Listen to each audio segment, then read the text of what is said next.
கிரேட்டம் ஃபேன்ஸுக்கு வணக்கம். Chennai super Kings உடைய ஆல்ரவுண்டர் கேட்டகரி நம்ம ஒவ்வொரு டீமை பத்தி பேசிட்டு வந்துட்டு இருக்கோம். பேட்ஸ்மேனை பத்தி ஆர்சிபி பேசியாச்சு, மும்பை பேசியாச்சு, சிஎஸ்கேவும் பேசியாச்சு. மற்ற டீம்ஸ் எல்லாமே வந்துட்டு வெயிட்டிங்ல இருக்கு. ஸோ இதுக்கு நடுவில் ஆல்ரவுண்டர் கேட்டகரி சிஎஸ்கேல கொஞ்சம் கம்மியா இருக்கக்கூடிய ஒரு ஆட்கள்னு சொல்லலாம். ஏன்னா ஆர்சிபி, மும்பை அவங்க ரிலேட்டடா இருக்கும்போது சிஎஸ்கே உடைய அந்த ஆல்ரவுண்டர் கேட்டகரி கொஞ்சம் அடி வாங்கின மாதிரி தான் இருக்கு. பட் இருந்தாலுமே இந்த ரெண்டு பிளேயர்ஸ் ரொம்ப முக்கியம்பா. இவங்களை மட்டும் மிஸ் பண்ணிடாதீங்க அப்படின்னு சொல்ற மாதிரி ரெண்டு பிளேயர்ஸ் யார் அப்படிங்கிறத பார்க்கலாம். அதுக்கு முன்னாடி ஃபர்ஸ்ட் டைம் சேனலுக்கு வரீங்கன்னா மறக்காம சப்ஸ்கிரைப் பண்ணி சப்போர்ட் பண்ணுங்க. அப்போதான் அப்டேட் எல்லாமே உங்களை வந்து சேரும். சரி வாங்க வீடியோக்குள்ள போகலாம். ஸோ ஃபர்ஸ்ட் ஆஃப் ஆல் நம்ம டைம் வேஸ்ட் பண்ண வேண்டாம். ஏன்னா சிவம் துபேவை பற்றி நமக்கு தெரியும். ஸோ ஆல்ரவுண்டர் கேட்டகரிக்குள்ளே தான் வருவார். பட் இருந்தாலுமே பவுலிங் அவருக்கு கொடுக்கவே மாட்டாங்க. மிஞ்சி போனால் 9 to 13 ஓவருக்குள்ளே ஏதாவது ஒரு ஓவர் அப்படிங்கிறத நம்ம எக்ஸ்பெக்ட் பண்ணலாம். அவரை விட்டுருவோம். ரெண்டாவது ஜேமி ஓவர்டன், அவரை நமக்கு தெரியும். ஸோ பவுலிங்கில் ரன் லீக் பண்ணுவார், பேட்டிங்கில் டீசெண்டான பேட்டிங். ஸோ எஃபெக்டிவ் ஆல்ரவுண்டர் அப்படிங்கிறத சொல்ல முடியல. ரீசெண்ட் டைமில் பர்ஃபார்மன்ஸ் இல்லை. பட் இருந்தாலுமே அரௌண்ட் த வேர்ல்டு விளையாடக்கூடிய கிரிக்கெட்ல எல்லாமே டீசென்ட் பர்ஃபார்மன்ஸ். அங்கங்கே ஒரு கிடைக்கக்கூடிய 10 பால்ல ஒரு 25-30 ரன்லாம் அடிச்சிருக்காருங்க. ஸோ விக்கெட்டும் 2 விக்கெட் 3 விக்கெட்ல எடுத்திருக்காரு. பட் இந்தியன் கண்டிஷன்ஸ்ல எப்படி அப்படிங்கிறத நம்ம பார்க்கணும். ஜேமி ஓவர்டன் ஒரு பக்கம் இருக்காரா, அப்படியே கட் பண்ணோம் அப்படின்னா மேத்யூ ஷாட் பொறுத்த வரைக்கும் செம்ம கேப்டனுங்க. பிபிஎல்ல நீங்க பார்த்துருந்தீங்கன்னா தெரிஞ்சுக்கோ, சிங்கிள் ஹேண்டடா அந்த டீம் பர்ஃபார்ம் பண்ண போகாதப்ப கூட ஓப்பனிங்ல நின்று இவரும் நல்லா நாக்கு அடிச்சு கொடுக்குறாரு. அண்ட் விக்கெட்ல பால கையில எடுத்தா ஒரு விக்கெட் 2 விக்கெட் கன்சிஸ்டன்ஸா அந்த 4 ஓவர் போட்டாரு அப்படின்னா 28-30 ரன்களை கொடுக்குற விதமாகட்டும், இது எல்லாமே பர்ஃபெக்டா பண்ணியிருக்காரு மேத்யூ ஷாட். இவரும் வந்துட்டு ஒரு சூப்பர் ஆப்ஷன். இது எல்லாமே தாண்டி மோஸ்ட் அண்டர் ரேட்டட், எனக்கு பிடிச்ச ஒரு பிளேயர். பட் இருந்தாலுமே சான்ஸ் கிடைக்குமா இல்லையா அப்படிங்கிறது தெரியல. யாரு அப்படின்னா ஸ்ரேயாஸ் கோபால். என்னங்க பிரச்சனை அவருக்கு? என்ன மாதிரியான ஒரு கெரியர், டொமஸ்டிக் கெரியர் நீங்க போய் பார்த்தீங்கன்னா தெரியும். ஃபைனல் வரைக்கும் வந்தாரு, ஃபைனல்ல தோத்துட்டாங்க. பட் இவருடைய பர்ஃபார்மன்ஸ் பீக் லெவல் இருந்துச்சு. பேட்டிங் கிடைக்கும் போதெல்லாம் ஒரு க்ரூசியல் பேட்டிங் ஆடி இருக்காரு. இப்போ கூட ரீசன்ட் இன்டர்வியூல என்ன சொல்லியிருந்தாரு அப்படின்னா, எனக்கு மோஸ்ட்லி பேட்டிங் கிடைக்காது, பட் இருந்தாலும் ஒரு 10 பால் கிடைச்சா ஒரு 25-30 ரன் அடிக்கிறதுக்கு பார்ப்பேன். அட்லீஸ்ட் ஒரு 3 பால்ல ஒரு 6 அடிக்கிறதுக்கு பார்ப்பேன். இதுதான் என்னுடைய எபிலிட்டி அப்படிங்கிற மாதிரி சொல்லியிருக்காரு.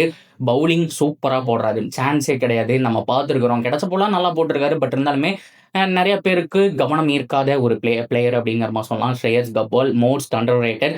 ராகுல் சகரை தாண்டி இவருக்கும் ஒரு சான்ஸ் கொடுக்கலாம். பட் இருந்தாலுமே சிஎஸ்கே உடைய அந்த யூனிட்டை கம்பேர் பண்ணும்போது இவரை ஃபிட் பண்ண முடியுமானுங்கிறது ஒரு டவுட் தான். பட் இருந்தாலுமே இந்த வீடியோ நான் பேசுற வந்ததுக்கு காரணம் 2 பேர். ஒன்னு அமான் கான், ஒரு நல்ல பவுலர், 140 அப்படிங்கிறத வந்துட்டு நல்லா போடுவாரு. பட் இருந்தாலுமே மோசமான ஒரு ரெக்கார்டு இப்போ ரீசெண்ட் டைம்ல வச்சிருக்காரு. என்ன அப்படின்னா 10 ஓவர்ல 125 ரன் ஒரு மேட்ச்ல கொடுத்துட்டாரு.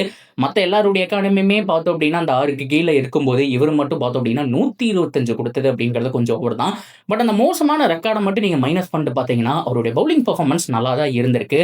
பேட்டிங்கும் செம்மையா ஆடுறாரு. ஸ்ரேயாஸ் ஐயருடைய ஒரு ஃப்ரெண்ட் அப்படிங்கிற மாதிரி கூட சொல்லலாம். அண்ட் டெல்லியில் ஆடி இருக்கிறாரு. ஸோ நிறைய டீம்ஸ்ல வந்துட்டு அங்கங்க சின்ன சின்ன ரோல்ஸ் நம்ம ப்ளே பண்ணி பார்த்துருக்கோம்.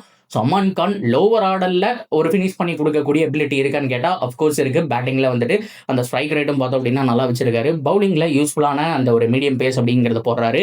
இவரு ஒரு ஆப்ஷன். பட் இருந்தாலுமே இந்த டீமை பொறுத்த வரைக்கும் இவங்க எல்லாரையுமே தாண்டி ஒருத்தர் இருக்காரு அப்படின்னா த மோஸ்ட் டேலண்டட் ராமகிருஷ்ணா கோஸ். இவரும் 135 140 போடக்கூடிய பவுலர். பயங்கரமா ஹிட்டிங் ஆடுவாருங்க. நல்ல ஹிட்டிங் எபிலிட்டி இருக்கு. நம்ம கார்த்திக் சர்மா, பிரசாந்த் வீர், உர்வில் பட்டேல் இவங்க எல்லார பத்தியுமே பேசிட்டு இருக்கோம். ஆனா இவரும் மிஸ் பண்ணிட்டோம். ராமகிருஷ்ணா கோஸ் எக்ஸலண்டான ஒரு all-rounding option. Next Hardik Pandya அப்படின்னு கூட நம்ம சொல்லலாம். சான்ஸ் கிடைச்சதுன்னா ஒரு 3 இயர்ஸ் கண்டினியூஸா கிரிக்கெட் ஆடுறாரு அப்படின்னா வேற லெவல்ல போயிடுவாரு. அவருடைய கான்பிடென்ட், அவருடைய செயல்பாடுகளிலேயே தெரியும். பெருசா அலட்டிக்க மாட்டாரு, வருவாரு போடுவாரு. ஸோ மோஸ்ட்லி அவருடைய சோசியல் மீடியா அங்கே எங்கேன்னு சொல்லிட்டு எங்கேயுமே இந்த ஆக்டிவா இருந்து பார்க்க முடியாது. டொமஸ்டிக் கரியர் நல்லா இருந்திருக்கு.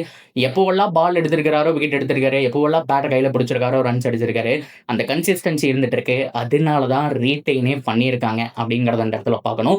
ஸோ இந்த ஆல்ரவுண்டர் கேட்டகரியில தொக்கா ஒரு பிளேயர் தனியா தெரிகிறாரு அப்படின்னா இவரைத்தான் நான் சொல்லுவேன். மற்ற சிஎஸ்கே கூடிய எல்லா ஆல்ரவுண்டர்ஸுக்குமே அப் அண்ட் டவுன்ஸ் இருந்துட்டு இருக்கு. ஒரு அகில் ஹுசேனுக்கு இருக்கு, மேத்யூ ஷாட்டுக்கு இருக்கு, ஓவர்டனுக்கு இருக்கு. இந்த மாதிரி நம்ம பேசியிருக்கோம். பட் இருந்தாலுமே இவர் தான் வெல் பேலன்ஸ்டு. பவுலிங்லயும் டீசெண்டா இருந்திருக்காரு, பேட்டிங்லயும் டீசெண்டா இருந்திருக்காரு அப்படிங்கிறத பார்க்கணும்.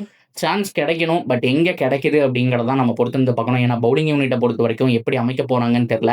ஸோ ஆனால் ராமகிருஷ்ணா கோஸ் ஆனா ரொம்ப சந்தோஷப்படுவேன் அப்படிங்கிற மாதிரி தான் சொல்லி ஆகணும். நான் மட்டும் இல்லை, நிறைய பேர் வந்துட்டு பேசிட்டு இருக்காங்க. அண்டர் ரேட்டட் டேலண்ட்டுங்க. ஏன்னா நீங்க கார்த்திக் சர்மா அவங்களால அவ்வளோ கோடி கொடுத்து எடுத்ததுனால ப்ரைஸ் பண்ணி பேசுறாங்க.